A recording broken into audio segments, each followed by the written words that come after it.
मैं Raj Bahadur Yadav the smart vision के इस ऑनलाइन प्लेटफॉर्म पर आप सभी का स्वागत और अभिनंदन करता हूं। मेरे प्यारे दोस्त, मेरे प्यारे भाई, जल्दी से जुड़ जाइएगा सेशन को, जिससे हम लोग आसानी से शुरू कर सकें और जल्दी शुरू कर सकें। मेरे प्यारे भैया, जल्दी से आ जाओ। क्या मेरी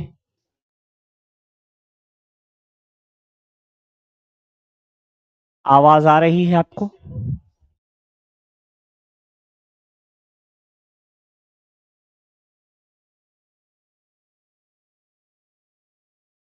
आपको वॉइस सुनाई पड़ रही है बच्चों? अगर सुनाई पड़ रही तो हम लोग अपनी क्लास का प्रारंभ करते हैं। सारी चीजें ऑडियो और वीडियो क्लियर है? अगर ऑडियो और वीडियो क्लियर है तो हम लोग अपनी क्लास का प्रारंभ करते हैं। जल्दी से एक बार कमेंट करके बताएं, ऑडियो और वीडियो क्लियर है? बोलिए जल्दी से। ऑडियो और वीडियो क्लियर है तो यस लिखें, जिससे हम लोग क्लास का प्रारंभ कर सकें।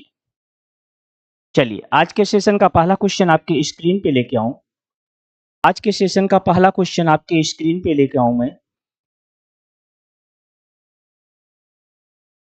घोंसले में चिड़िया है में कौन सा कारक है? घोंसले में चिड़िया है में कौन सा कारक है? जल्दी से मेरे प्यारे भाई बहन इसका आंसर करके बताएंगे। घोंसले में चिड़िया है, इस पंक्ति में कौन सा कारक है? ये यूपी टेट 2019 में आपके एग्जाम में पूछा गया है। तो मेरे प्यारे बच्चे, अगर कारक की बात करें तो हिंदी में कारक कितने होते हैं? तो आपका आंसर होगा, हिंदी में कारक आपके 8 प्रकार के होते हैं। कितने प्रकार के होते हैं बेटा? कारक 8 प्रकार के होते हैं। ये आपको पता है? तो यहाँ पे देखो बेटा, संप्रदान कारक का चिन्ह क्या होता है? तो संप्रदान कारक का चिन्ह होता है के लिए। क्या होता है मेरे प्यारे बच्चे? के लिए होता है। अपादान कारक का चिन्ह क्या होता है? से होता है। लेकिन किस अर्थ में? तो आपका आंसर होगा अलग करने के अर्थ में या अलग होने के अर्थ में। अलग करने या होने के अर्थ में।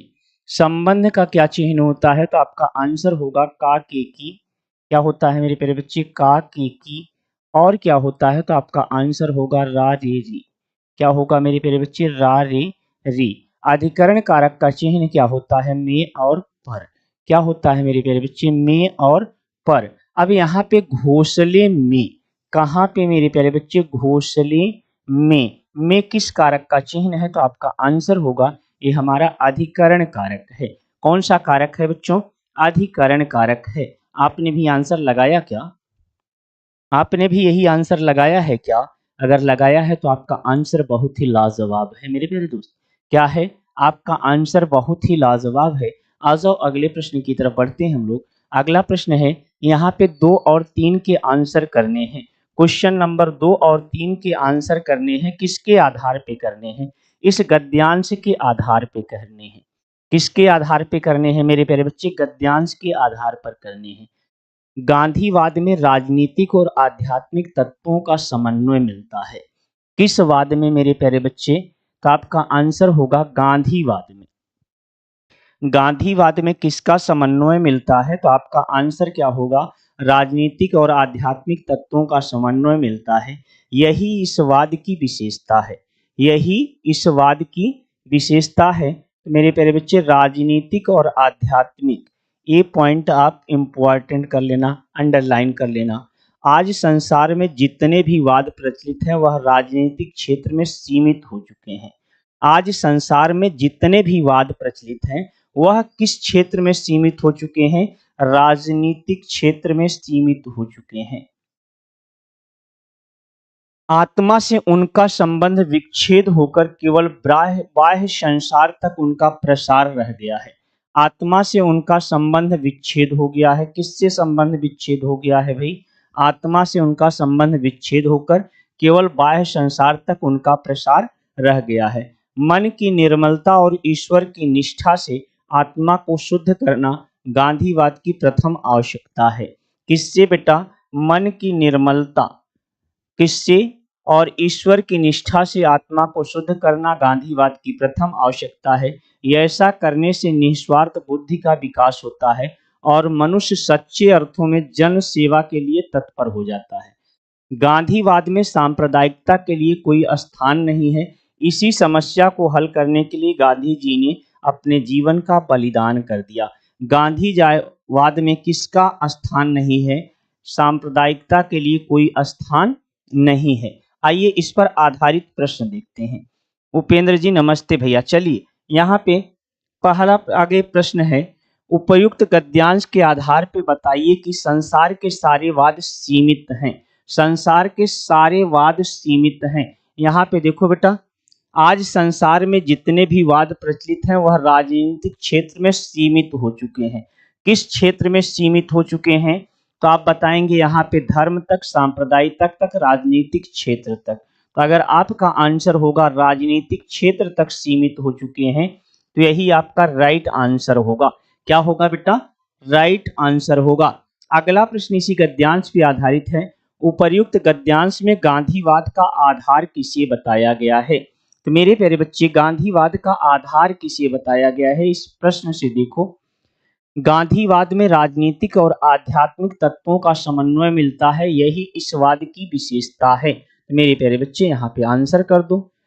राजनीतिक, आध्यात्म और सांप्रदायिकता को, जन सेवा और अध्यात्म को, राजनीतिक और आध्यात्मिक को, ईश्वर निष्ठा और मन की निर्मलता को। यहाँ पे अगर आपका आंसर आया होगा राजनीतिक और आध्यात्मिक तत्वों, तो यहाँ पे देख लो भैया, राजनीतिक और आध्यात्मिक तत्वों हमने आपको अंडरलाइन करके बताया था मेरे प्यारे बच्चे। इसको आप अंडरलाइन कर लो, यहीं से आपके क्वेश्चन हो सकता है मिल जाए। ये आपका राइट आंसर यहाँ पे कौन सा विकल्प हो गया? राजनीतिक और आध्यात्मिक तत्वों को। बात समझ में आ गई? अगर समझ में आ गई तो हम लोग अगले पॉइंट पे बढ़े। 3 का ए उपेंद्र जी, 3 का ए, यहाँ पे देखो बेटा सांप्रदायिकता भी आई है, और गांधीवाद में सांप्रदायिकता का कोई स्थान नहीं है। सांप्रदायिकता से गांधीवाद क्या होता है? दूर रहता है। लास्ट लाइन इसकी पढ़ोगे मेरे प्यारे बच्चे, गांधीवाद में सांप्रदायिकता के लिए कोई स्थान नहीं है। तीसरी लाइन पढ़ो, अंतिम लाइन पढ़ोगे, यहाँ गांधीवाद में सांप्रदायिकता के लिए कोई स्थान नहीं है। तो यहाँ पे भी स्थान नहीं दोगे भैया आप, नहीं तो स्थान दे दोगे सांप्रदायिकता को, तो आपका आंसर क्या हो जाएगा? गलत हो जाएगा। अगले प्रश्न की तरफ बढ़ते हैं। नेक्स्ट प्रश्न, कानुप्रिया के रचनाकार कौन है? कानुप्रिया के रचनाकार कौन है? तो देखते हैं हमारे किस बच्चे का करेक्ट आंसर यहाँ पे आता है। कानुप्रिया के रचनाकार कौन है? कानुप्रिया किसके द्वारा लिखी गई है? मेरे प्यारे बच्चे जल्दी से आंसर करके बताएं। कानुप्रिया किसकी रचना है? हमारे सभी भाई बहन का आंसर तेजी के साथ आना चाहिए। कानुप्रिया किसकी रचना है?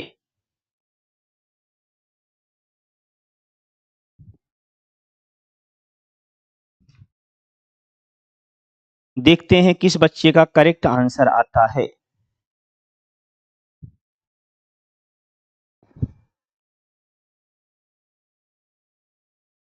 कानुप्रिया नाम सुना होगा आपने अंधा युग का।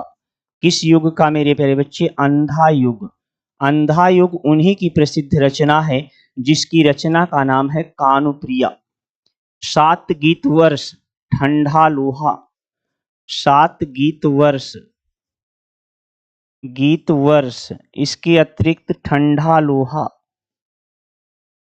ठंडा लोहा, ये किसकी रचनाएं हैं मेरे प्यारे बच्चे?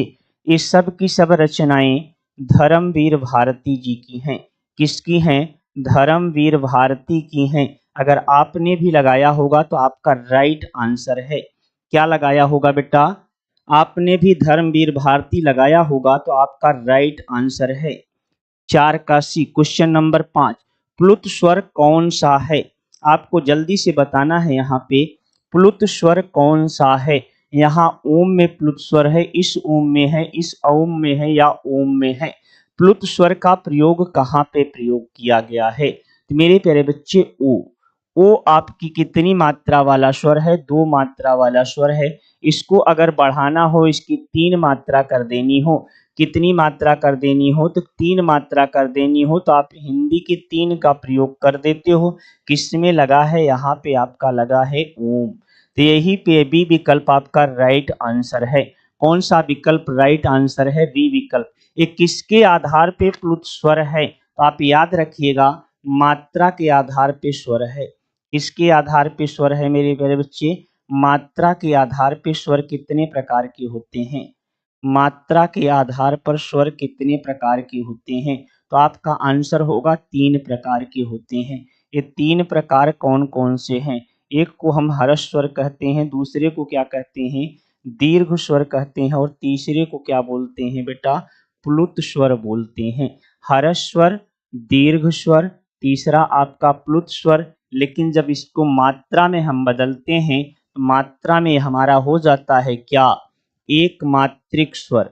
कौन सा स्वर हो जाता है बेटा? एक मात्रिक स्वर हो जाता है। दूसरा कौन सा हो जाता है? द्विमात्रिक स्वर हो जाता है। और तीसरा क्या हो जाता है? त्रिमात्रिक स्वर हो जाता है। कौन सा स्वर हो जाता है? त्रिमात्रिक स्वर हो जाता है।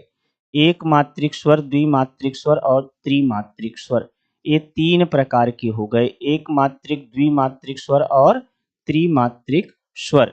अगले प्रश्न की तरफ हम बढ़ते हैं। अगला प्रश्न देखते हैं। राम आम खाता है में वाच्य का कौन सा रूप है? तेजी से आंसर करके बताएंगे हमारे बच्चे। अगला प्रश्न आपके स्क्रीन पे आ चुका है।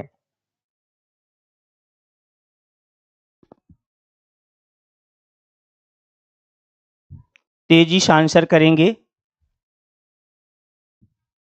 भावना रावत, जय हिंद बेटा, जय हिंद। राम आम खाता में है, वाच्य का कौन सा रूप है?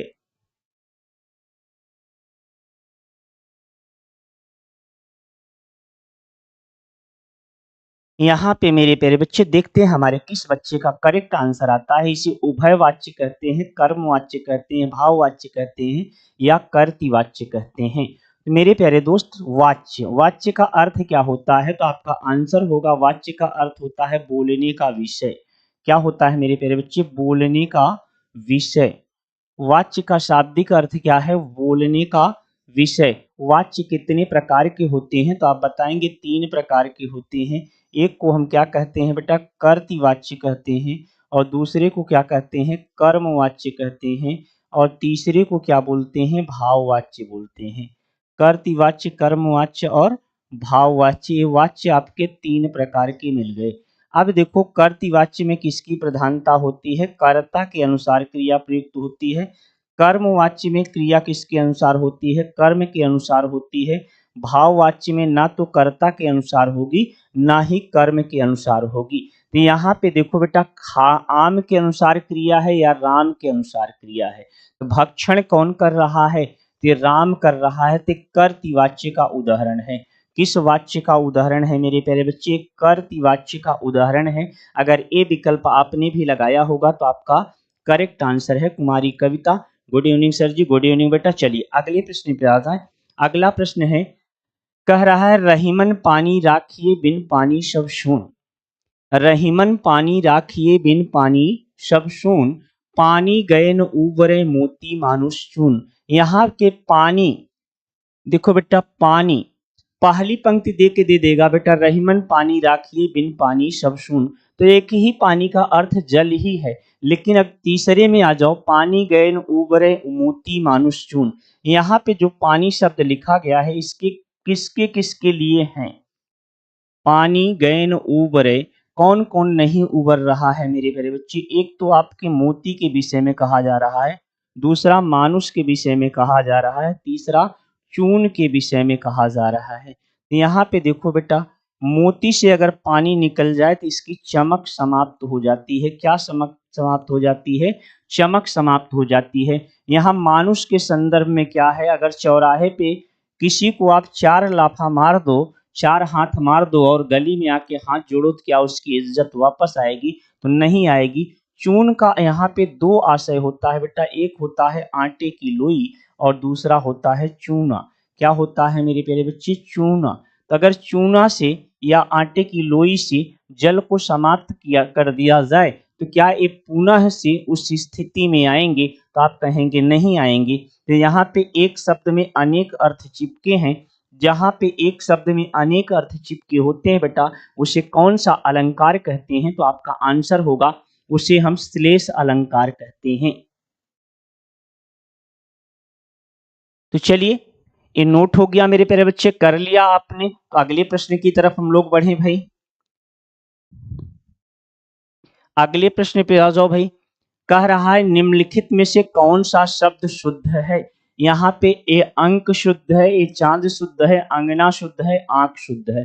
कौन सा शुद्ध है? 8 नंबर का प्रश्न आपके स्क्रीन पे है। 8 नंबर का प्रश्न आपके स्क्रीन पे है। ईमानदारी से आंसर करिएगा, ईमानदारी से आंसर करके बताइए 8 नंबर। हाँ भैया चलो, यहाँ पे देखो पहला जो अंक लिखा गया है अर्ध अनुनासिक का प्रयोग किया गया है, लेकिन अंक शुद्ध इस तरह से लिखा जाएगा। चांद की अगर हम बात करते हैं, चांद पे अर्ध अनुनासिक नहीं बेटा, ये अनुनासिक का प्रयोग होता है। इसी तरह से आंख में भी किसका? अनुनासिक का प्रयोग होता है। लेकिन अंगना आपका एकदम करेक्ट आंसर है। क्या है? अंगना आपका एकदम करेक्ट आंसर है। सी विकल्प आपका राइट आंसर है, 8 का सी। Very good answer. अगला प्रश्न है, निम्नलिखित में से किस शब्द की वर्तनी सही है? आपको जल्दी से बताना है किस शब्द की वर्तनी सही है। मेरे प्यारे बच्चे देखते हैं हमारा कौन सा बच्चा करेक्ट आंसर करता है। देखते हैं हमारे किस बच्चे का करेक्ट आंसर आता है। यहाँ पे देखो बेटा, निधि शब्द आपका मूल शब्द है, इसमें सम उपसर्ग लगा है। माँ किस में परिवर्तित हो जाएगा? ना में परिवर्तित हो जाएगा। किस में परिवर्तित हो जाएगा? ना में परिवर्तित हो जाएगा। अगर ये ना में परिवर्तित होगा या अनुस्वार में परिवर्तित होगा, दो चीजें होती हैं। तो यहाँ अनुस्वार वाला तो आपका एकदम गलत गलत दिया है। तो अब इसको परिवर्तित किस में करोगे? ना में करोगे। तो यहाँ पे कौन सा विकल्प आपका राइट आंसर होगा? अगर आपका आंसर ए विकल्प आया होगा 9 का ए, तो आपका करेक्ट आंसर है। क्या आपने भी 9 का ए लगाया है क्या? सन्निधि, वेरी गुड आंसर भाई। सन्निधि आपका एकदम करेक्ट आंसर है। कौन सा विकल्प? ए विकल्प आपका राइट आंसर है। अगले प्रश्न पे आए, उपचारात्मक शिक्षण की सफलता निर्भर करती है। अब देखो बेटा, बड़ा प्यारा सा प्रश्न है आपके सामने, बड़ा प्यारा सा प्रश्न है आपके सामने। इस प्रश्न का आंसर करें। उपचारात्मक शिक्षण की सफलता निर्भर करती है।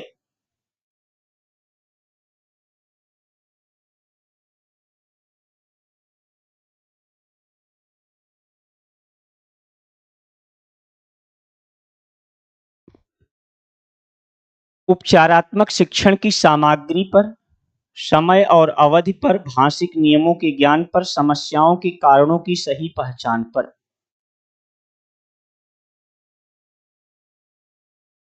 यहाँ पे मेरे प्यारे बच्चों आपका आंसर आ रहा है, उपचारात्मक शिक्षण की सफलता किस पर निर्भर करती है? जब हम समस्याओं के कारणों की सही पहचान कर लेते हैं, तब हम आसानी से उसका क्या कर लेते हैं बेटा? उपचार कर लेते हैं। क्या कर लेते हैं? उसका उपचार कर लेते हैं। 10 का डी आपका राइट आंसर है। 11 नंबर, दिए गए पद्यांश को पढ़कर निम्नलिखित प्रश्न संख्या 11 एवं 12 के सही विकल्प को छांटिए। आपको जल्दी से आंसर इसका करना है। यहाँ पे आपको पद्यांश कौन सा दिया है? पद्य का अंश दिया है। वरदंत की पंगत कुंद कली, अधराधर पल्लव लोचन की, चपला चमके घन बीच जगह, छवि मोतिन माल अमोलन की, घुघुरारे लटे लटके मुख ऊपर, कुंडल लाल कपोलन की, न्योछावर प्राण करे तुलसी, बल जाऊं ललाइन बोलन की। ये पंक्ति आपकी दी गई है बेटा। ये किसकी पंक्तियां हैं मेरे प्यारे बच्चे? ये आपको जल्दी से बताना है। वरदंत की पंगत कुंद कली, अधराधर पल्लव लोचन की, किसकी पंक्तियां हैं? चपला चमके घन बीच जगे, छप मोतिन मालन अमोलन की, घुघुरारी लटे लटके मुख ऊपर, कुंडल लाल कपोलन की। ये किसकी पंक्तियां हैं? चलिए जल्दी से आंसर करके बताएंगे मेरे प्यारे बच्चे। अब इसमें जो प्रश्न पूछा गया है, इस पद्यांश में कौन सा रस है? इस पद्यांश में कौन सा रस है?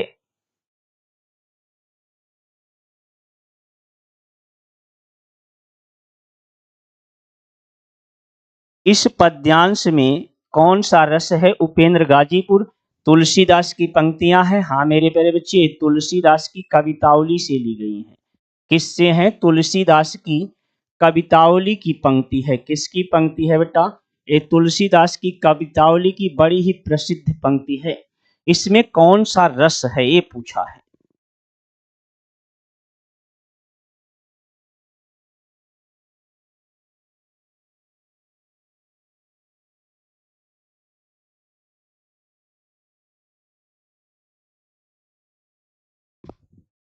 यहाँ पे शांत रस है, वात्सल रस है, करुण रस है या श्रृंगार रस है। वात्सल्य रस है। वेरी गुड आंसर मेरे प्यारे बच्चे। कौन सा आंसर? वात्सल्य रस। चलिए अगले प्रश्न पे आ जाओ मेरे प्यारे बच्चे। 12 नंबर, उपरोक्त पद किस कवि का है? यहाँ पे अगला प्रश्न आपके सामने है, उपरोक्त पद किस कवि का है? तो तेजी से आंसर कर दो भैया। ये किसकी पद पंक्तियां हैं? तो तुलसीदास की पंक्तियां हैं। किसकी पंक्ति है बेटा? तुलसीदास की। अगले प्रश्न पे आ जाओ। उच्चारण स्थान की दृष्टि से कौन सा विकल्प शुद्ध है? सर सारांश सामने रखिए, वात्सल्य नहीं होना चाहिए। ये कैसे कह रहे हो कि वात्सल्य नहीं होगा बेटा?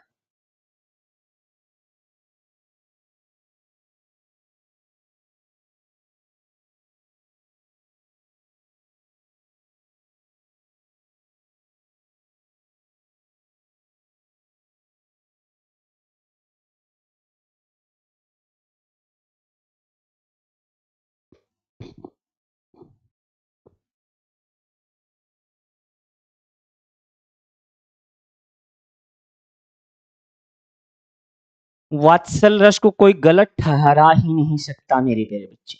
क्या समझे? वात्सल रस को वहां पे कोई गलत ठहरा ही नहीं सकता है। यहाँ पे उच्चारण स्थान की दृष्टि से कौन सा विकल्प शुद्ध है? ये देखो, पहला सा तालव्य, दूसरा सा दंत, तीसरा मूर्धन्य, च का उच्चारण स्थान कंठ। देखते हैं इसमें कौन सा सही आंसर है। च का उच्चारण स्थान क्या होता है मेरे प्यारे बच्चे? तालु होता है या तालव्य होता है। इस सा को कौन सा सा बोलते हैं? तो तालव्य सा बोलते हैं। इस पहले वाले सा को कौन सा सा बोलते हैं? मूर्धन्य सा बोलते हैं। तो यहाँ पे एक ही राइट आंसर है। वो कौन सा है मेरे प्यारे बच्चे? दंत है। बी विकल्प आपका राइट आंसर है। कौन सा विकल्प?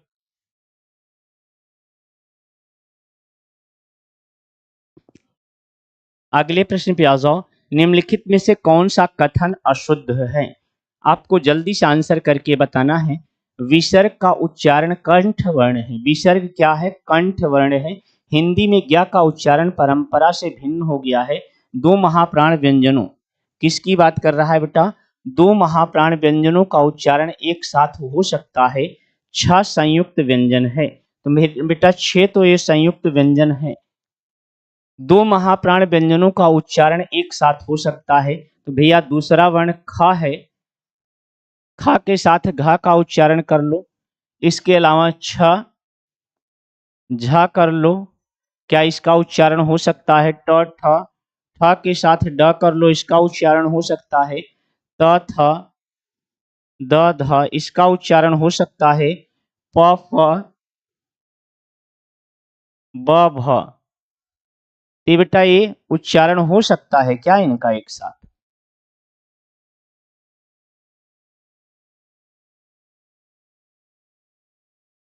14 का सी। दो महाप्राण व्यंजनों का उच्चारण एक साथ हो सकता है? नहीं मेरे प्यारे बच्चे, दो महाप्राण व्यंजनों का उच्चारण एक साथ नहीं हो सकता है। तो यही आपका राइट आंसर हो जाएगा। अगले प्रश्न पे आ जाओ। मेरे लड़के ने मेरी आज्ञा का पालन नहीं किया, वाक्य में कौन सा विकल्प अशुद्ध है? मेरे लड़के के विषय में ये पूछना क्या चाह रहा है भाई? मेरे लड़के ने मेरी आज्ञा का पालन नहीं किया।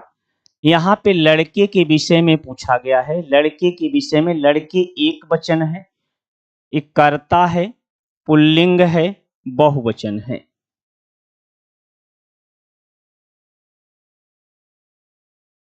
मेरे लड़के ने मेरी आज्ञा का पालन नहीं किया। मेरे लड़के, तो यहाँ पे मेरे प्यारे बच्चे हमें एक चीज ये बताओ, किसकी बात कर रहा है? लड़के की बात कर रहा है। तो एक वचन होगा, यहाँ पे एक वचन हो जाएगा। करता हो क्या? करता है क्या? 15 का डी पुल्लिंग है या बहुवचन है? तो यहाँ पे आपका बहुवचन राइट आंसर हो जाएगा। यहाँ पे एक वचन नहीं है बेटा, ये बल्कि बहुवचन नहीं है लड़के, बल्कि एक वचन है। कौन सा वचन है? एक वचन है। तो यहाँ पे राइट आंसर आपका डी विकल्प होगा। अगले प्रश्न पे आओ। निम्नलिखित में से कौन सा शब्द तद्भव है? आपको जल्दी से बताना है कौन सा शब्द तद्भव है। हाँ बेटा, बहुवचन नहीं है। अगला प्रश्न आपके स्क्रीन पे है। निम्नलिखित में से कौन सा शब्द तद्भव है? आपको जल्दी से बताना है तद्भव शब्द कौन सा है। यहाँ पे नाथ तद्भव है, खेत तद्भव है, त्रिकुटी तद्भव है या प्रभु तद्भव है? कौन सा शब्द तद्भव है? तो मेरे प्यारे दोस्त, मेरे प्यारे भाई, अगर आपने खेत लगाया होगा तो आपका राइट आंसर होगा इसका तत्सम क्या होता है? तो क्षेत्र होता है। क्या होता है बेटा? क्षेत्र होता है इसका तत्सम, यही एक तद्भव है। बाकी आपके सारे के सारे शब्द क्या हैं? तत्सम हैं। अगले प्रश्न पे आ जाएं। अगला प्रश्न देखते हैं। निम्नलिखित में से कौन सा शब्द देशज है? आपको जल्दी से बताना है। पतलून देशज है, लाश देशज है, धड़ाम देशज है या औरत देशज है? कौन सा शब्द देशज है? हमारे सभी बच्चों का तेजी से आंसर आना चाहिए। कुमारी कविता, उपेंद्र, रति, जो भी बच्चे हमारे साथ जुड़े हुए हैं मेरे प्यारे बच्चे, जल्दी से आंसर करके बताएं। और जिन्होंने लाइक नहीं किया है वो सेशन को लाइक कर देंगे। क्वेश्चन नंबर 17 आपकी स्क्रीन पे आ चुका है। क्वेश्चन नंबर 17 आपकी स्क्रीन पे आ चुका है। तेजी के साथ आंसर करने का प्रयास करेंगे। क्वेश्चन नंबर 17, यहाँ पे देखो बेटा, पतलून आपका विदेशज शब्द है, लाश आपका विदेशज शब्द है, औरत आपका विदेशज शब्द है, लेकिन धड़ाम आपका देशज शब्द है। कौन सा? धड़ाम आपका देशज शब्द है। मेरे प्यारे बच्चे, धड़ाम मिल जाए, खर्राटा मिल जाए, क्या मिल जाए? खर्राटा मिल जाए। आपको फर्राटा मिल जाए, क्या मिल जाए? फर्राटा मिल जाए। किलकिल मिल जाए, क्या मिल जाए? किलकिल मिल जाए। इसके अलावा आपको क्या मिल जाए? फावड़ा मिल जाए। क्या मिल जाए मेरे प्यारे बच्चे? फावड़ा मिल जाए। घरौंदा मिल जाए, घरौंदा मिल जाए। खुरपा मिल जाए, क्या मिल जाए? खुरपा मिल जाए। जूता मिल जाए, खुरपा। और क्या मिल जाए? जूता मिल जाए। पेड़ मिल जाए, क्या मिल जाए? पेड़ मिल जाए। डॉब मिल जाए। डिबिया मिल जाए, डॉब डिबिया। डूंगा मिल जाए, क्या मिल जाए? डूंगा मिल जाए। खखरा मिल जाए। कटरा मिल जाए, खखरा मिल जाए। कटरा मिल जाए। ठुमरी मिल जाए। कलाई मिल जाए। खिड़की मिल जाए। कलाई, खिचड़ी, खिड़की। अगर ये सारे शब्द मिल रहे हैं तो ये सारे के सारे आपके क्या हैं? देशज हैं। अगले पॉइंट पे आ जाओ। छछूंदर के सिर पे चमेली का तेल, क्या पूछा है बेटा यहाँ? छछूंदर के सिर पर चमेली का तेल का अर्थ क्या है?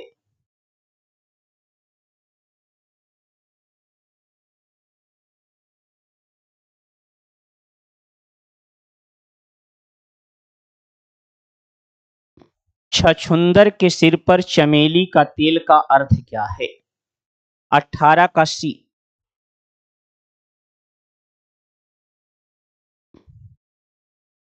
योग्य व्यक्ति को अच्छी चीज मिलना, तो नहीं बेटा। मिथ्या आडंबर, नहीं। अधिक पाने की लालच करना, नहीं। यहाँ पे अयोग्य व्यक्ति को अच्छी चीज देना, यही क्या है? छछूंदर के सिर पर चमेली का तेल।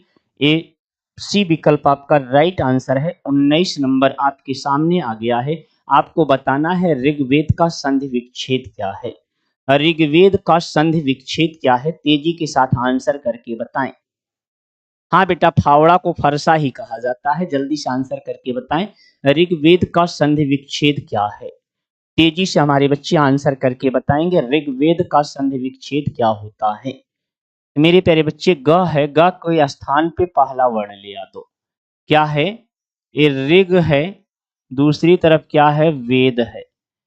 इस ग के स्थान पे क्या कर दोगे? पहला वर्ण ले आ दो। ये हमारा शब्द हो जाएगा ऋग, और दूसरी तरफ क्या हो जाएगा? वेद।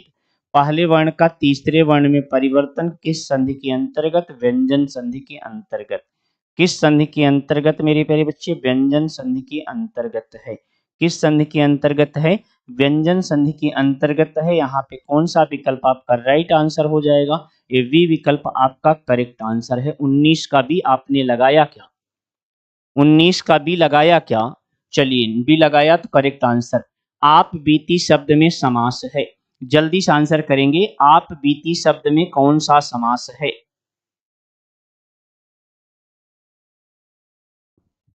अगर इसका विग्रह कर लोगे तो आसानी से 20 नंबर का आंसर कर ले जाओगे। आप बीती शब्द में कौन सा समास है? देखते हैं हमारे किस बच्चे का करेक्ट आंसर आता है। तत्पुरुष समास, द्वंद्व समास, कर्मधारय समास। अब अगर इसका विग्रह करोगे मेरे प्यारे बच्चे तो आपको विग्रह क्या मिलेगा? आप पर बीती। आप पर बीती। तो मेरे प्यारे बच्चे पर किस कारक का चिन्ह है? तो आपका आंसर होगा अधिकरण। किस कारक का चिन्ह है? अधिकरण। तो यहाँ पे कौन सा समास है? तो आपका आंसर हो जाएगा अधिकरण तत्पुरुष समास। कौन सा तत्पुरुष समास? अधिकरण तत्पुरुष समास। तो तत्पुरुष समास आपका राइट आंसर हो गया। कौन सा? तत्पुरुष समास आपका राइट आंसर हो गया। कितने बच्चों का आंसर है भाई? प्रयोजन का समानार्थी शब्द नहीं है। प्रयोजन का समानार्थी शब्द नहीं है।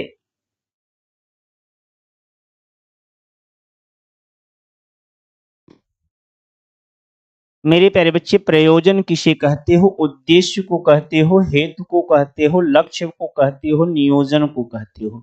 प्रयोजन का समानार्थी शब्द नहीं है। समानार्थी मतलब समान अर्थ वाला शब्द नहीं पूछा है बेटा।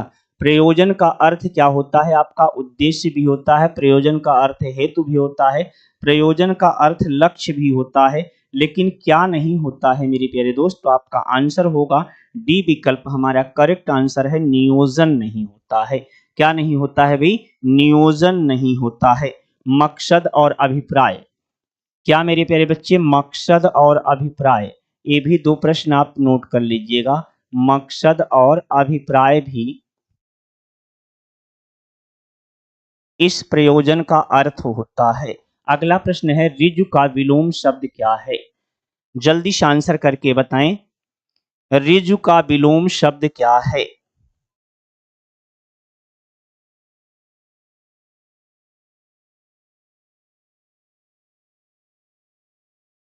देखना है किस बच्चे का करेक्ट आंसर आता है।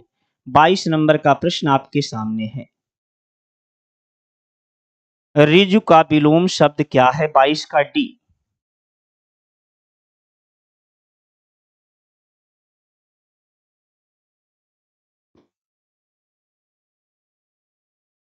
बाईस का डी जिस बच्चे का आंसर होगा वक्र। वक्र का मतलब होता है टेढ़ा, ऋजु का मतलब होता है सीधा। अगला प्रश्न है निम्नलिखित विकल्पों में से किस विकल्प में विशेषण का निर्देश अशुद्ध है? मेरे प्यारे बच्चे विशेषण का निर्देश किसमें अशुद्ध है आपको ये बताना है।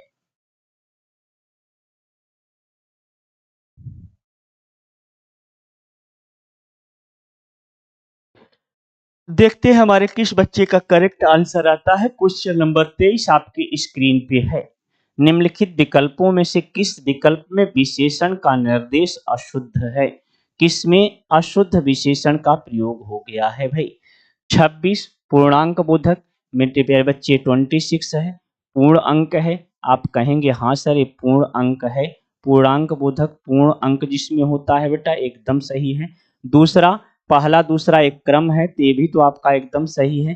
ढाई अपूर्ण अंक है बेटा, दो सही 1/2। एक ऐसा अंक है अपूर्ण अंक है, चाहे 1/3 मिल जाएगा तो ये भी आपका अपूर्ण अंक है। 1/4 चौथाई मिलेगा तो अपूर्ण अंक है।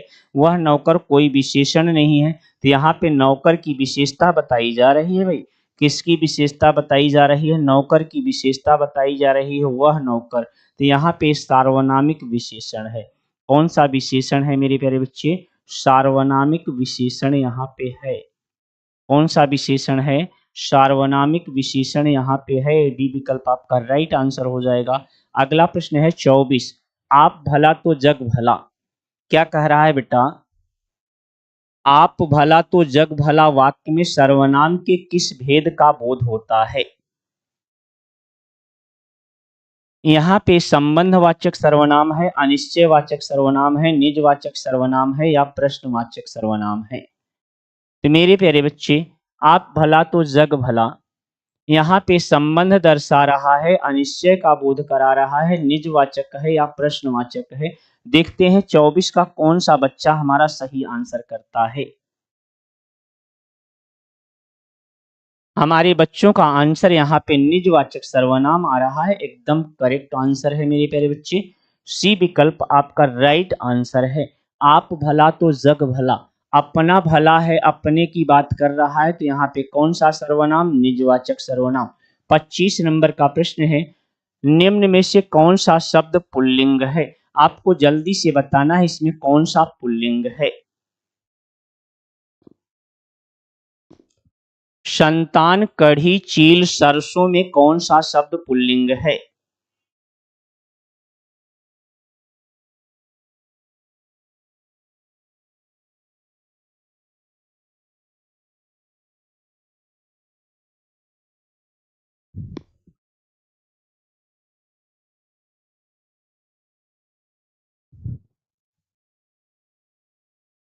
यहाँ पे देखो मेरे प्यारे बच्चे, मेरी संतान,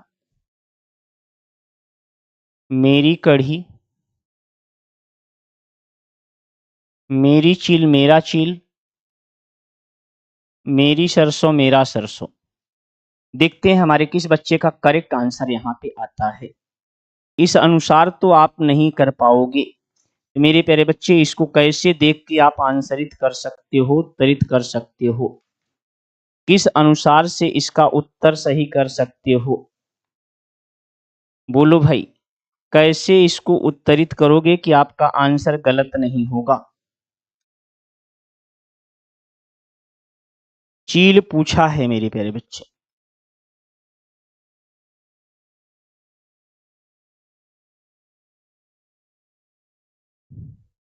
25 का डी सरसों हमारे बच्चों का आंसर आ रहा है भाई।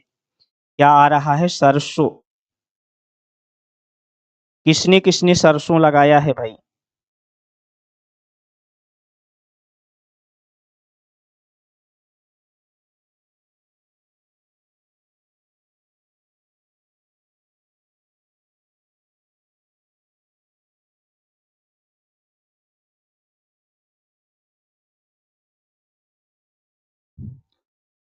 यहाँ पे अगर आपने सरसों लगाया है बेटा तो आपका आंसर एकदम सही है। सरसों उगा से मतलब नहीं होता है। यहाँ पे अगर आपने सरसों लगाया है तो आपका आंसर एकदम करेक्ट है। सरसों, जीरा, तेजपत्ता, क्या क्या मेरे प्यारे बच्चे? सरसों, जीरा, तेजपत्ता, ये आपके क्या होते हैं? पुल्लिंग होते हैं। सरसों, जीरा, तेजपत्ता आपके क्या हैं? पुल्लिंग शब्द हैं। अगले देखा बेटा, चील आपका एकदम स्त्रीलिंग शब्द है, कढ़ी भी है, शैतान भी है। यहाँ पे सरसों आपका राइट आंसर है। 26 नंबर, प्रकाशन वर्ष की दृष्टि से डॉक्टर हरिवंश राय बच्चन की रचनाओं का सही क्रम कौन सा है? प्रकाशन वर्ष की दृष्टि से हरिवंश राय बच्चन की रचनाओं का सही क्रम कौन सा है? तो देखते हैं हमारे किस बच्चे का करेक्ट आंसर यहाँ पे आता है। प्रकाशन वर्ष की दृष्टि से हरिवंश राय बच्चन की कौन सी रचनाएं एकदम करेक्ट हैं यहाँ पे? मधुबाला, मधुशाला, निशा निमंत्रण, मधु कलश। मधुशाला, मधुबाला, मधु कलश, निशा निमंत्रण। मधु कलश, मधुबाला, मधुशाला, निशा निमंत्रण। हाँ बेटा, प्रयोग कर रहे हैं। चलिए, यहाँ पे मधुशाला सबसे पहले लिखी जाती है, फिर मधुबाला, फिर मधु कलश, फिर निशा निमंत्रण। एक क्रम आपका राइट है। 26 का बी लगाया होगा आप लोगों ने आंसर बेटा, तो आपका आंसर एकदम करेक्ट है। क्या लगाया होगा? 26 का अगर बी लगाया होगा तो आपका आंसर एकदम करेक्ट है। लगाया है क्या? पूनम सेंगर, पूनम सेंगर। मधुशाला कब लिखी जाती है मेरे प्यारे बच्चे? तो आप याद रखिएगा, मधुशाला आपकी 1935 में लिखी जाती है। कब लिखी जाती है? मधुशाला आपकी 1935 में लिखी जाती है, मधुबाला 1936 में, 1936 में, मधु कलश 1937 में लिखी जाती है, और निशा निमंत्रण कब लिखा जाता है? 1938 में। कब मेरे प्यारे बच्चे? 1938 में। एक क्रम एकदम करेक्ट है, 35, 36, 37 और 38। मधुशाला, मधुबाला, मधु कलश, निशा निमंत्रण एकदम करेक्ट आंसर है आपका। 26, 27 नंबर पे आ जाओ। यहाँ पे सुमेलित करने के लिए दिया गया है हिंदी साहित्य सम्मेलन की स्थापना कब होती है? नागरिक प्रचारणी सभा और राष्ट्रभाषा प्रचार समिति वर्धा। तो मेरे प्यारे बच्चे यहाँ पे अगर हिंदी साहित्य सम्मेलन की बात करते हैं तो हिंदी साहित्य सम्मेलन 1910 में। अब दूसरा प्रश्न है, काशी नागरिक प्रचारणी सभा की स्थापना कब होती है? तो आप बताएंगे 1893 में। राष्ट्रभाषा प्रचार समिति कब होती है? 1918 में। तो यहाँ पे ए में 3 चले जाओ। ए में 3 कहाँ है मेरे प्यारे बच्चे? ए में 3, सी कहाँ है? तो यहाँ पे 1, 2, 3 ये ऐसा कुछ है, इस सी 2 जगह पे है। अब इससे आंसर सही नहीं होगा।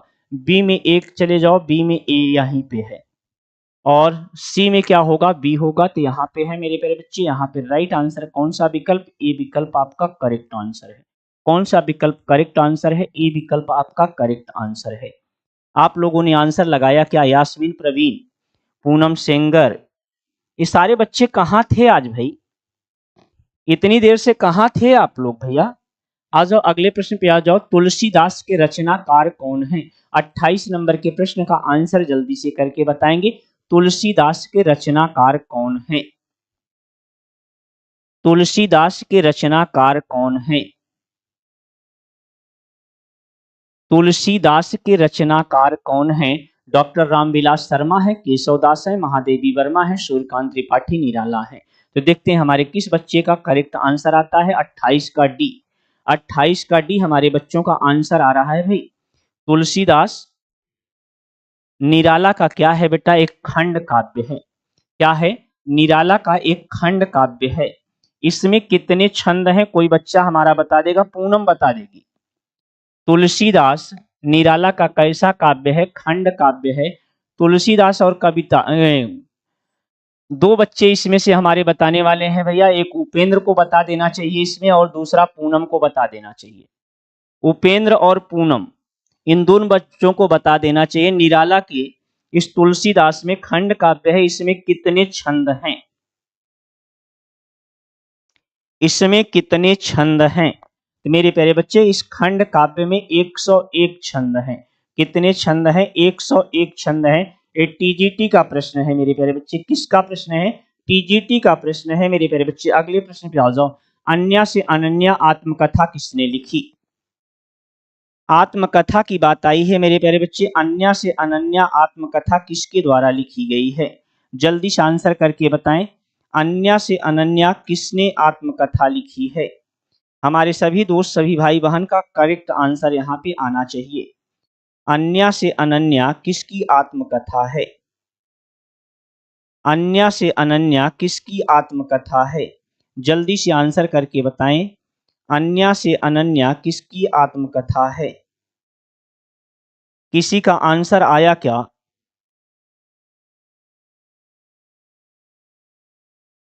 किसी का आंसर आया क्या?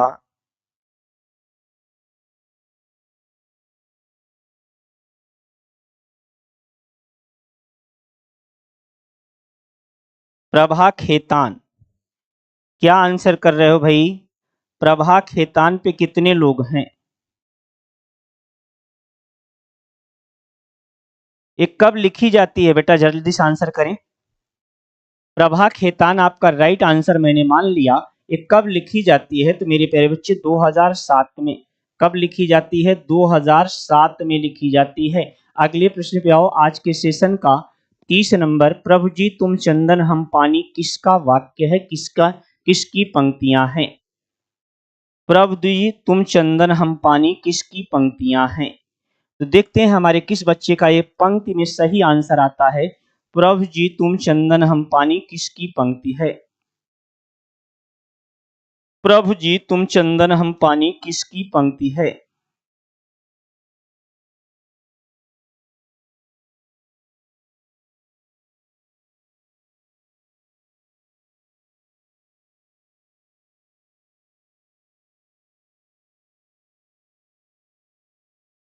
यहाँ पे मेरे प्यारे बच्चे आपका आंसर अगर रैदास आया होगा, आपका करेक्ट आंसर है कौन सा? रैदास। 30 का ए अगर हमारे बच्चों ने आंसर लगाया है रैदास को, तो आपका आंसर करेक्ट है। जो बच्चे हमारे साथ बाद में जुड़े हो सेशन को लाइक कर दें। और हमारी एक क्लास कितने पीएम पे होती है मेरे प्यारे बच्चे? तो आप याद रखिएगा, ये 5 पीएम पे पर डे आपकी क्लास चल रही है। कितने पीएम पे मेरे प्यारे बच्चे? 5 पीएम पे आपको एक क्लास पर डे मिलती है। इसमें 30 प्रश्न मिलते हैं जो आपके यूपी टेट के प्रीवियस ईयर के क्वेश्चन हैं।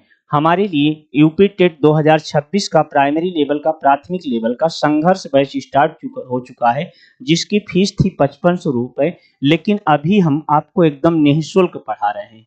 फ्री में बैच आपको चाहिए तो द स्मार्ट विजन क्लासेस का ऐप डाउनलोड कर लीजिए। इसमें मिलेगा क्या? आपको लाइव क्लास मिलेगी, क्लास पीडीएफ मिलेगी, टेस्ट सीरीज मिलेगी, प्रैक्टिस मिलेगा, डाउट क्लास मिलेगी और आपके एग्जाम से ओरिएंटेड कंटेंट मिलेगा। मेरे प्यारे दोस्त, मेरे प्यारे भाई, अगले पॉइंट पे आएंगे। आवर कोर्सेज हमारे कौन कौन से हमारे संस्थान के द्वारा संचालित किए जा रहे हैं? कौन कौन से हमारे कोर्स संस्थान के द्वारा संचालित किए जा रहे हैं? टीजीटी है मेरे प्यारे बच्चे, पीजीटी है, एलटी है, जीआईसी है, यूजीसी नेट जेआरएफ है, सी टेट है, क्या है? सी टेट है, यूपी टेट है, यश टेट है, डीएसएसबी है, बीपीएससी है, केबीएस, एनबीएस, ईएमआरएस है। इसके अलावा मेरे प्यारे बच्चे, आपने इस भरोसे के प्रतीक द स्मार्ट विजन क्लासेस को 1 घंटे वॉच करते हैं, इसके लिए हम तहे दिल से धन्यवाद आपको देते हैं मेरे प्यारे बच्चे। मेरे प्यारे दोस्त, मेरे प्यारे भाई, इसी तरह से आप इसको वॉच करते रहें, आपकी तैयारी जोरदार हो जाएगी। आज के लिए बस इतना ही, दीजिए हमें इजाजत। जय हिंद, जय भारत।